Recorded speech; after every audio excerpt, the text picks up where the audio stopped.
All right, joining us today is Dr. Scott Douglas. He has served as family physician in the same practice since 1994 when he came to Crawfordsville, Indiana. He is a Wabash College grad, graduating magna cum laude, and a doctor of medicine through IU School of Medicine, and practiced at Methodist Hospital from 88 to 91. He is a family and team physician at Wabash College Student Health. He also serves the Crawfordsville School Corporation as their medical advisor. He, in the past, has been the United States Air Force flight surgeon and family medicine physician. Past Crawfordsville Rotary Club president, Dr. Scott Douglas, is our speaker today. Dr. Douglas? Well, thank you. I'm happy to talk with you all by Zoom because I'm afraid to be in the same room with you all. But hopefully when we get through this next 12 months, it'll be safe for all of us. So what I'm hoping to do is, we tried to do this 2 weeks ago, and some of this you might have caught, and some of it was maybe missed as the connection wasn't so good.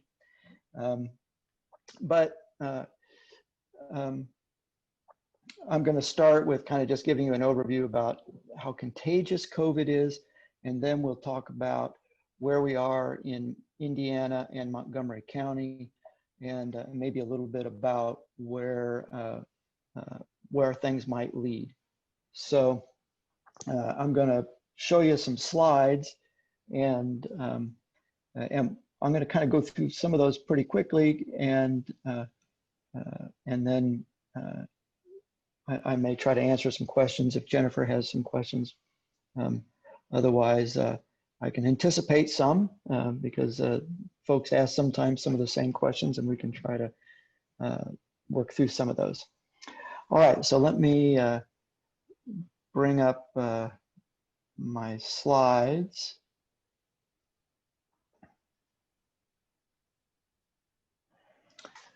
Okay, can you see this, Jennifer? Slides? Sorry, I muted myself. Yes, we can see those. Oh, okay. Great. All right. So I showed these last time, but it's worth going over this again. This is a restaurant, and these are patrons at the table in the restaurant. And at table A, one person was contagious with COVID, and through the course of their meal, transmitted the infection to those other people with the red circles. And so it gives you an idea about how contagious this can be. And of course, sitting at tables eating, folks are usually closer together and not wearing masks. And the other important part about this, the way this particular spread occurred, is it did spread to other people further away than 6 feet. And that's partly because if you look up in the right-hand corner of the slide, there is an air handler that blew air across those tables and circulated it in a circular pattern, so that the air kept recirculating and passing on the contagion. This is just another example of how contagious it is. This is a call center. These are people sitting making phone calls. Of course, they don't have a mask on. They're talking on phones. They're next to each other for hours during their shifts. And so all those blue individuals were folks that came down with COVID during this outbreak. This was on the 11th floor. And so the important thing here is that those folks who sat next to each other were pretty contagious. Folks in other parts of that floor didn't catch the infection at such a high rate as they were spaced out. And this also being on the 11th floor, presumably these folks all shared the same elevator. They also shared the same bathrooms. So some of these brief interactions, when you're walking past somebody in the hall or going in and out of the bathroom, or a short ride on an elevator where you might be exposed for just a couple minutes, doesn't seem to have transmitted the infection as readily as folks sitting right next to each other for longer periods of time. This is a local manufacturer in which we had an outbreak back at the end of April and early May. And those blue U-shaped symbols, though, that represents different manufacturing cells, and all those cells had people in them assembling parts in a sequential way. But these cells had outbreaks. The numbers in red represent the folks that were positive, and represented in those other numbers being folks that ended up having to be quarantined because of the outbreak. But you can see here that it's working in proximity to somebody else that transmitted the infection. When cells were not adjacent to the outbreak cells, they, for the most part, folks seem to stay healthy. And then this was a choir practice in Washington, indoors. And of course, in choir, they're not wearing masks. One individual who was sick and participated in this choir practice infected 87% of the group in the room. And 3 of 53 persons who became ill were hospitalized. And of those, 2 died of the COVID infection. This was another example. This was a church event, more than one day. It was kind of a retreat. 2 people came to this event with symptoms, and they broke out into small groups. They shared meals. They were congregating, singing, doing things that you would do at a church retreat. And 35 of the 92 attendees caught the infection. 3 of them died of the infection. And then because of those folks who caught that infection in that event, there were 26 additional cases that were not attendees to the event, but were contacts of the sick people from the event. And out of that, there was 1 additional death. So it's hard sometimes, I think, for everybody to get a handle on how bad is it in Florida and in some of these other states compared to where we are in Indiana. And it's been evolving really quite a bit. But this map shows the incidence of infection. And this picture is from July 21st. The red is when the incidence level, or the number of cases per 100,000 per day, when the incidence level is above 25, it gets a red designation. And so you can see those southern states really very involved in terms of the incidence. This was when Florida was really peaking out. Florida had 52 cases per 100,000 per day come up positive for COVID. And in their hottest spots, Miami-Dade County, it was coming up above 100 cases per 100,000. So that was back in July 21st. This is just this week. So you can see the amount of red states that had high incidence has really dropped off dramatically. But where we were, Indiana, which was mostly all yellow back July 21st, is now having some of these orange colors and reds. The orange is when the incidence is above 10 cases per 100,000. The yellow was 1 to 9 cases per 100,000. So unfortunately here, Indiana has moved from an incidence rate of below 10. We spent a long time around 8 to 9 cases per 100,000. But over the last month, Indiana has moved up, and we are now at 19 cases per 100,000 per day. And that puts us 9th in the country, in the United States. And we are greater than any of our neighboring states. This is Indiana, and those red hot spots in Indiana, those counties have, if even this map 2 weeks ago was significantly different, but Indiana is the incidence is popping up. Shelby County, for whatever reason, I don't know, has 147 cases per 100,000.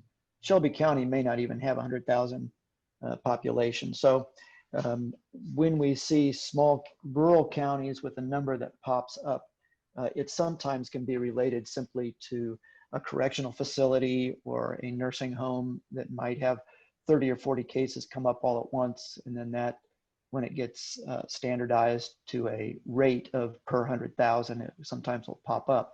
But the counties down in the southwest of Indiana that are red, those counties have been red now for 2 or 3 weeks. And so that's not just related to one outbreak.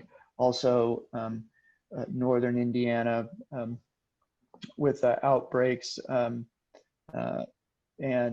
that may be related to Notre Dame possibly. So Montgomery County is sitting at 7.1. Indiana, as I mentioned again, at 19. Montgomery County at an incidence of 7.1, which has been where we have been for a while. And this data is as of Friday. We've had some increased numbers this weekend related to a couple different areas in the county. And so our incidence in Montgomery County will change this week, and it will go up. Here's the dashboard for Indiana from today. The important things here are the positivity rate. The positivity rate is related to the percentage of positives of those who are tested. So the positivity rate, the one that's probably the best one to follow, is that the bottom positivity rate, 5.4%. And that's includes individuals who've been tested 2 or 3 times. Sometimes the unique individual positivity rate above that is maybe not such a good measure, because some folks may, for whatever reason, get tested a couple times and they don't count those as individual tests. But in any case, 5.4% in terms of positivity rate. Public health really wants to see those numbers to be less than 5% to feel comfortable that we're controlling an outbreak. If they get up around 10%, then our hair catches on fire. And above that is when states start having to be concerned about closing back down. The other important part about this data here is the total positive cases, 93,000, and the total deaths, 3,000. That puts our death rate of the people that are tested at about 3.3%. Now, we know there's a lot more infection out there than is actually being tested. So what everybody really wants to know is, well, what is the case fatality rate? And that is, what's the rate of death if you consider everybody that's caught in virus, including those who didn't feel sick enough to go get tested. And that number is hard to come by, but the state of Indiana, through the IU Fairbanks 4-phase study, gives us that data, and all the states around us are looking at that data very closely. Back in May, our case fatality rate was 0.6%. And then again in June, when they did the second phase of their study, they found that it was still right around there, 0.6%. So that means that that less than 1% of folks who catch the virus would pass from the virus. Now, I think folks will sometimes look at that number and feel reassured by it, but from the public health standpoint, that's one of the numbers that that really worries us. And because the case fatality rate for COVID being at 0.6% is 5 times higher than the case fatality rate for influenza. So folks that get COVID are more likely to pass from COVID than folks who get influenza. The other worry that we have is with influenza each season, first of all, it's seasonal, so it doesn't go on year round like COVID appears to be going, but also a significant portion of our population is immunized for influenza. So our highest risk people often get the flu shots. Our children get the flu shots, so we hope to keep it from spreading it throughout the schools as much. And also our population from having decades of exposure to the influenza viruses develop some degree of immunity or a little bit of resistance, even if we may not be immune to a specific strain of flu running through the states. We still have people that may have some immunity, which is not the case for COVID. So with COVID, the fatality rate is higher, but the number of people who will get the infection is much, much higher than what will be ultimately the number of people that get influenza.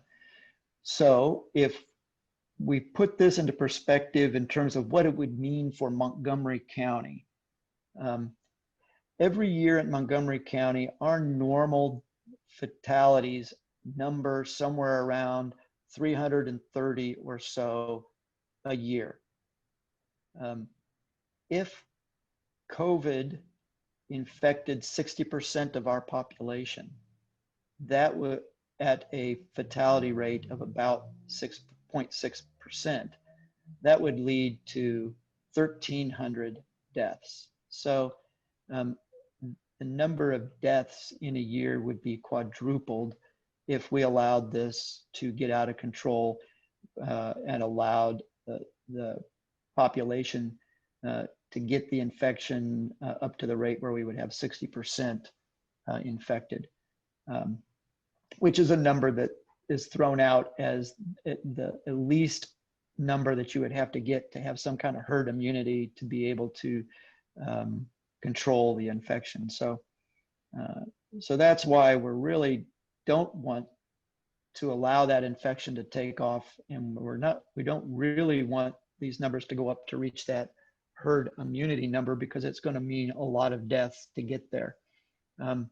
And New York, New York has had, they got overwhelmed, excuse me, in their healthcare delivery when they had a lot of infections, and when all is said and done, they're still below 20%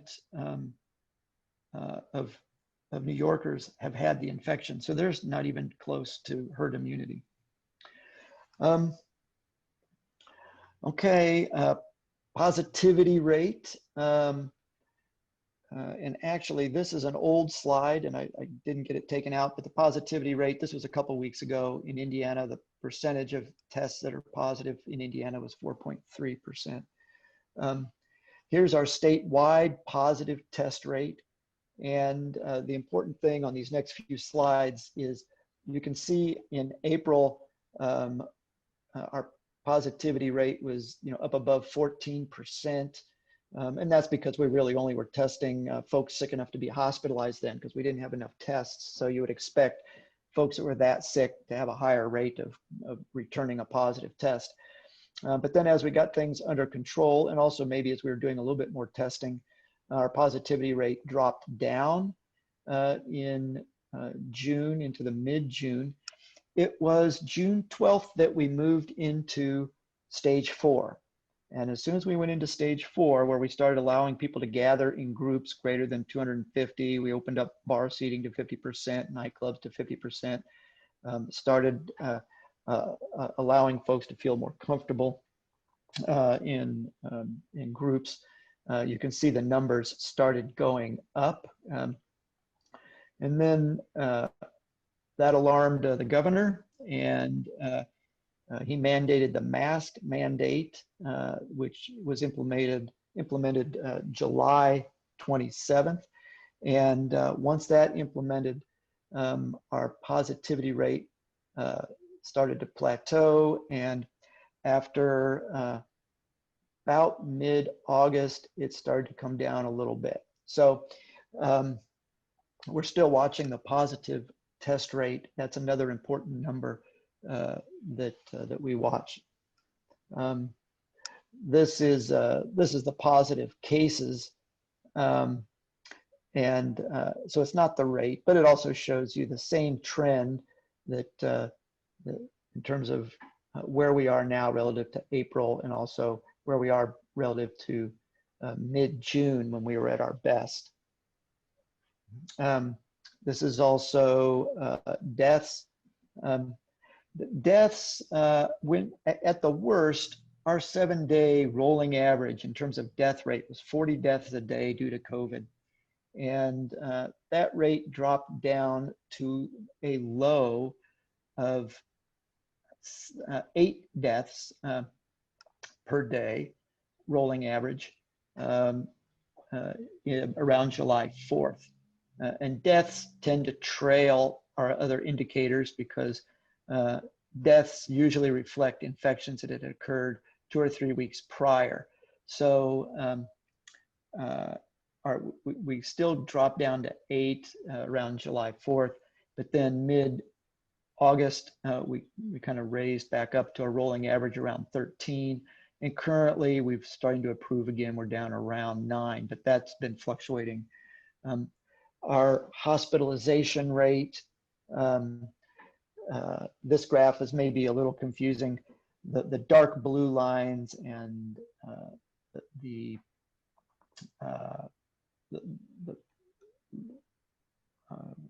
medium blue lines, those are the hospital and ICU discharges. The real trend to look on this graph is all of the gray bars that go up, that are at the top of the graph. And that just shows, again, hospitalization rate dropped down into mid-June when we were doing our best, and then it's started trending back up. And since the mask mandate, we've kind of stabilized a bit. So a little bit about masks.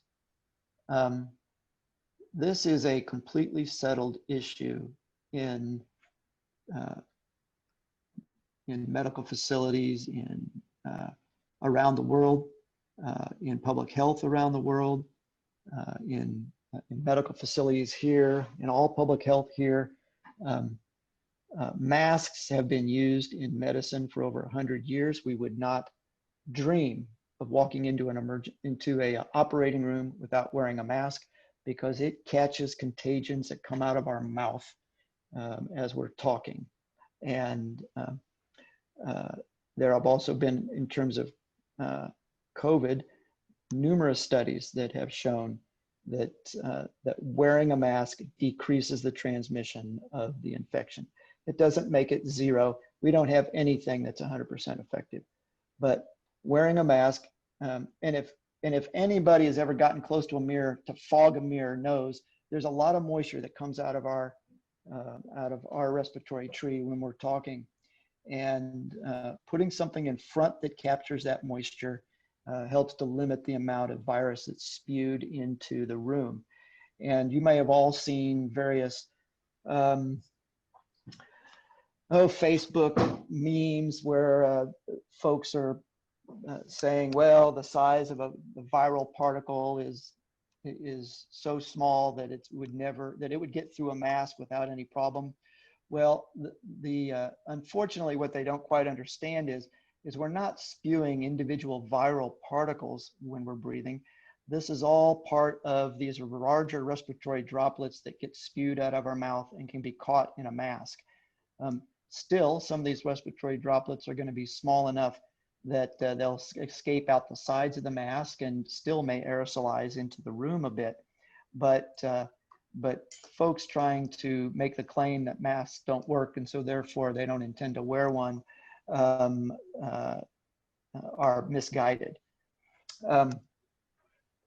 So like I said, masks is a settled issue. For some reason, it's not settled in the United States, but in the rest of the world, it's settled. And in all of healthcare, it's settled. So I want to really encourage folks to wear a mask when you're around anybody who is not inside your own household. And when we're looking in the health department at positive cases, it's actually not very common for folks to catch COVID from a stranger. So walking past somebody is not likely to transmit it because you're not in contact long enough. But we are, where we're seeing it most often transmitted is from family and friends. So let's see, I'm gonna end the screen sharing so I can talk without this screen up. So I'm gonna end that.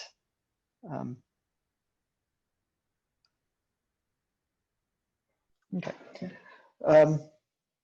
So we're seeing friends and family transmit the infection.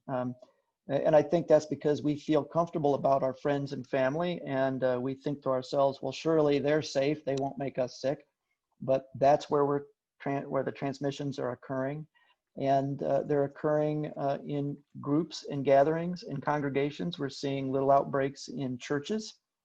We're seeing outbreaks in congregate living situations, folks where there's a larger number of people living in one place. To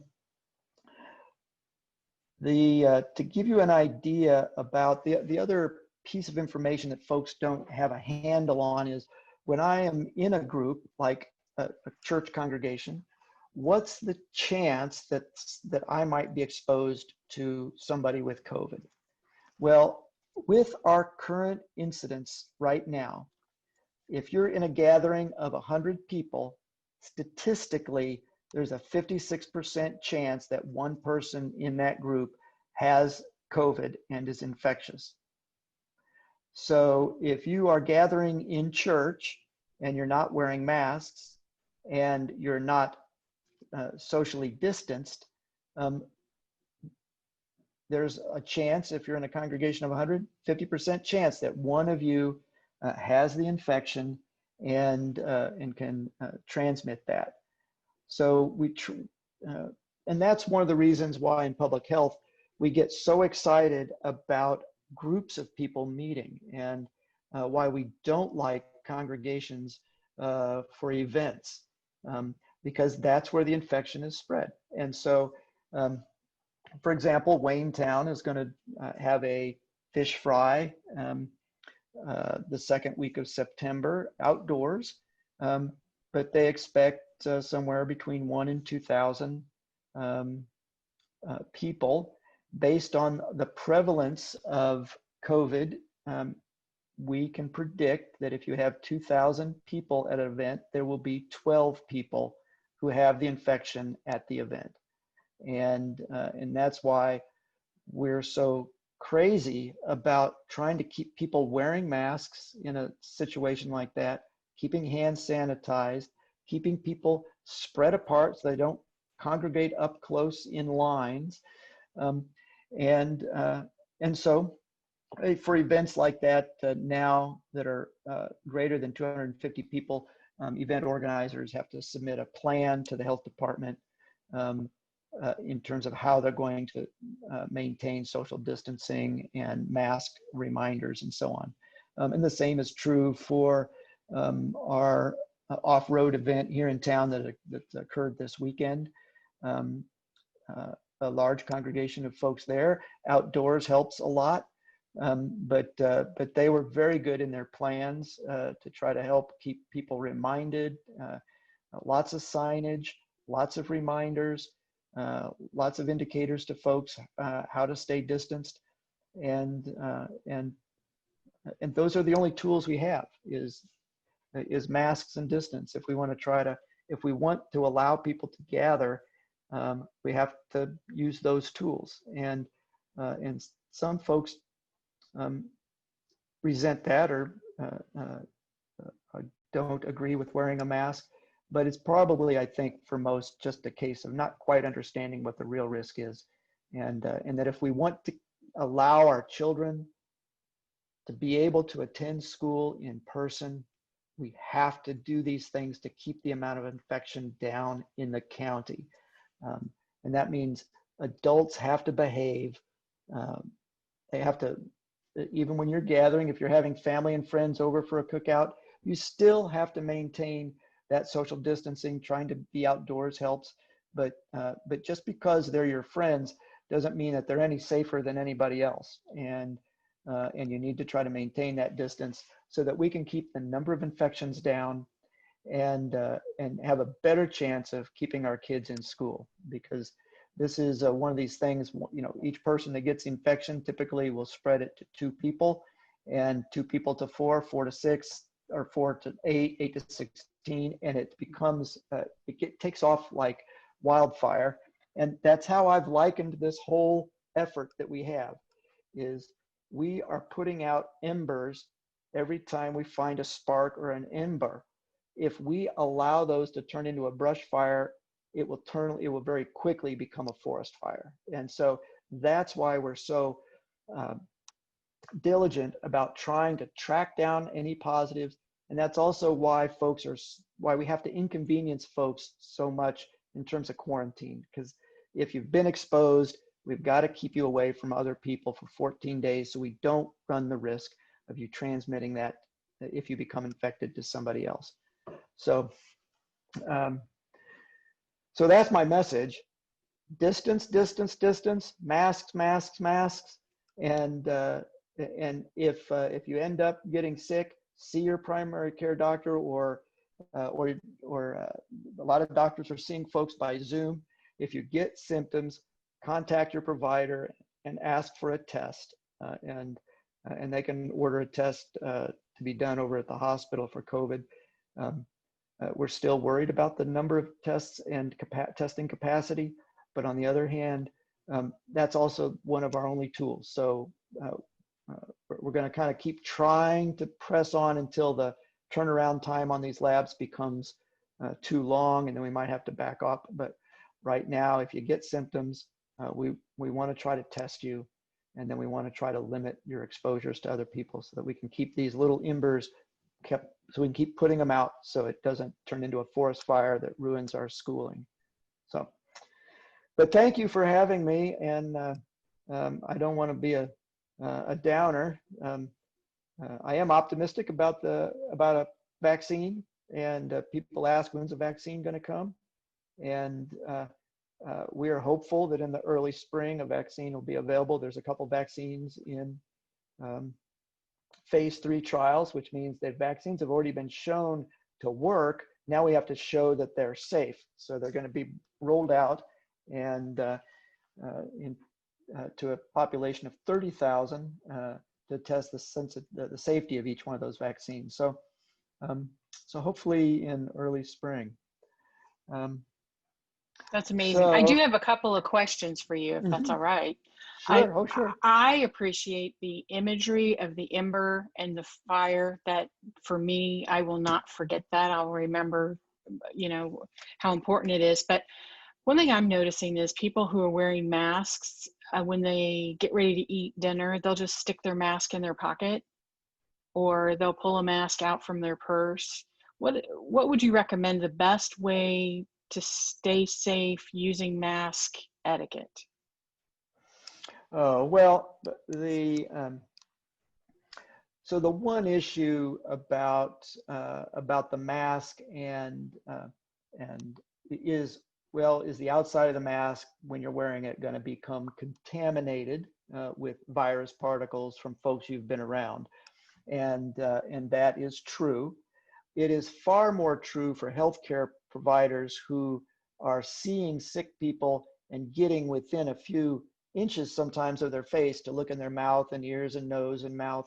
And in that case, mask etiquette is critical because it very likely has viral particles on the outside of it. So you don't want to just take a mask off and fold it up and put it in your pocket, because then those particles can mingle within your pocket and get to other parts of your mask, and then you put it back on and you can contaminate yourself. that principle really applies to everybody, but not to the same degree as it would to a healthcare worker. So you probably see on the internet and from the CDC lots of advice about how to take the mask off and so on. It is wise to wash these once a day. If you're wearing a cloth mask, you should have a washed mask each day. I think folding your mask so that the inside is edges are only touching the inside, and putting it in your pocket is probably okay for what most folks are doing. That's what I do when I'm out and about.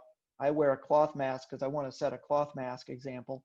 But when I'm in the office, I'm always wearing a paper procedural mask. But when I'm outdoors, when I'm out and about, I will fold my cloth mask up so that the inside edges are touching themselves and the outside is not touching any part of the mask that's going to be exposed to my face. I thought it was interesting that the southern states showed red, and common sense tells me that if you're in a southern state, you've got the heat that we've told is supposed to be killing COVID, and you're mostly outside, but yet they have higher rates than we do in the Midwest. Is that because people think that they're safe being in the southern states, being outside? No, most of those outbreaks were due to easing of restrictions too soon. Okay. Florida, for example, opened up all their bars and restaurants, which is a very, very efficient way to transmit the infection. If you have a packed bar with 100 yelling, screaming, sweating 20-somethings, one person in that room can infect dozens of people at a time. And so it's those kind of congregations that was permitted with early releasing of the lockdowns in those states. So so after those, like Texas and Arizona, and I'm not sure about the timing on this and exactly which state, but some of those states reversed and ended up implementing a mask mandate when the governors had previously said there was no way they were ever going to do that. But when they saw how much out of control it got, then they went ahead and implemented a mask mandate. And it does seem to be working, because when you look at that graph, those southern states have significantly improved from where they were. So other than fever, what symptoms would I be experiencing that would make me think I might have COVID and maybe I should go get tested? Is it just like the flu, or is there something, I know everybody gets their temperature taken when they go someplace publicly, but what things would you recommend that we be on guard for? Well, the ones that are the biggies in terms of symptoms are fever, cough, bad headache seems to be a common. So, and a bad headache in the presence of fever especially is a bad one. One of the symptom complexes that has become more evident is vomiting, diarrhea, and abdominal pain. And that early on, if you remember, was not felt in early April, for example. We weren't talking about those symptoms, but it now becomes evident that those are some of the symptoms that folks are experiencing, more so in our kids that get sick, are having those kinds of symptoms. And then also the loss of taste or smell seems to be fairly unique. So most COVID cases don't lose sense of taste or smell, but if you've lost taste or smell, the likelihood of COVID is fairly high. So that's a good reason to get tested. So if I were to get tested in Montgomery County and I became positive, what happens next? Is there a certain ward in the hospital that's just for COVID? Well, so less than 10% of folks who get the infection actually end up being sick enough that they might need to be in a hospital. And less than 3% of folks that get sick with it get sick enough that they end up having to be in an ICU. So most people, if they test positive, they're going to stay at home and isolate. And they're going to try to isolate within their own home so that they don't infect any other household members. So we ask folks to stay in their own room at home, use one bathroom designated for themselves if they have the luxury of having a couple bathrooms in the house, wearing any mask if they're outside of the room and around household members. And then of course, hand washing and sanitizing in the house, trying to keep household members separated from the person that's positive. That's all very important because as you can imagine, household members become high risk because they've got somebody with infection in the house. Now, what else happens to you is, by law, positive cases are reported to the state and tracing begins. The local health department gets notified right away and the state gets notified right away, and you'd be contacted by phone or by text from state tracers. We're asking everybody, please respond to them. They're keeping a database. They're identifying close contacts. They're communicating with close contacts to help quarantine those who might be at risk for transmitting the infection to others. They also are able then to put things together if there is a super spreader type event that we see that there's a commonality in positive cases. It allows us to get a message out to the community that if they've been at that event, that they need to be more concerned. So that all can't happen if folks don't respond to the tracing. So you get a text or a phone call, please respond to it if you get sick. What does that text or phone call kind of like? How do we know it's not a scammer that's trying? How do they get our text or our cell phone number, and is it coming from my healthcare provider? The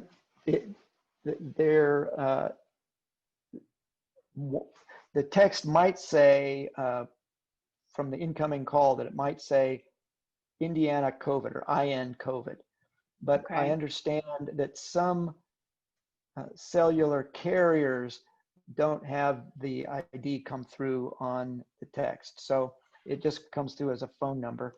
And Jennifer, I will get you the phone numbers that come through, and you can share them with the club. Okay.